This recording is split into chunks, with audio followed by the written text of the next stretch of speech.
Welcome to the program, Omar. We haven't heard a whole lot about the fight against Daesh recently. How much of a threat is the group right now? So we have seen in the recent period that the prison break attempt from the Hasaka prison has rewoken the threat of Daesh, and that Daesh has been continuing its terror activities in the desert of Syria, in Iraq, in the YPG areas.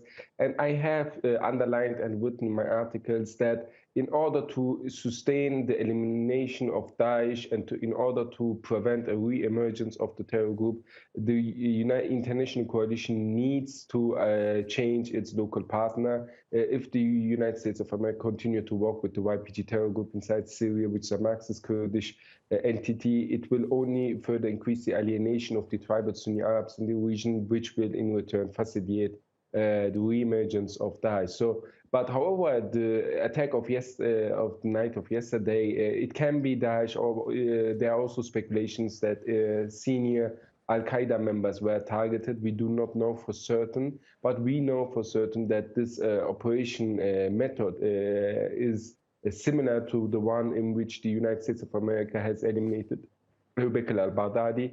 So it's likely that either the US tried to imprison, capture the target, or it was a really senior high member of a terrorist organization like Daesh or Al-Qaeda.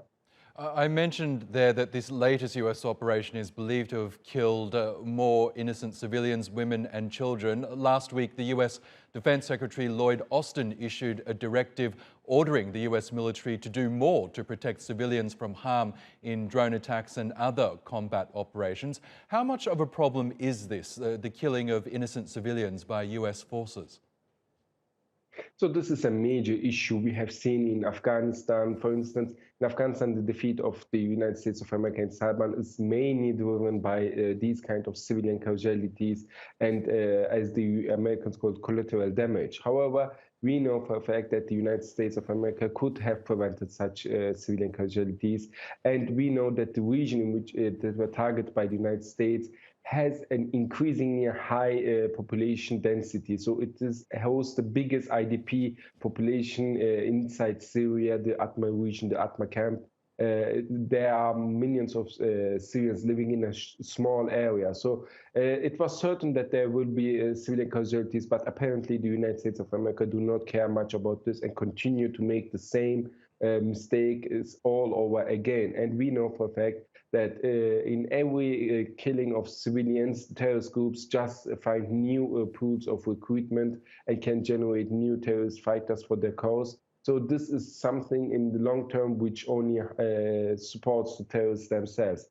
And we know that in the past, the United States of America have preferred to use its so-called ninja blades to target specific targets with the drone strikes that do not explode. However, in this case scenario, it was a total disaster, the operation. We know that the one helicopter had malfunctioned and the United States needed to conduct an airstrike to destroy its helicopter on the ground. We know that the fighting took for more than 2 hours. So it was, even though Pentagon says a successful operation, it was not successful at all. And the United States of America has killed so many civilians in this operation that one needs to ask, was it worth all of this?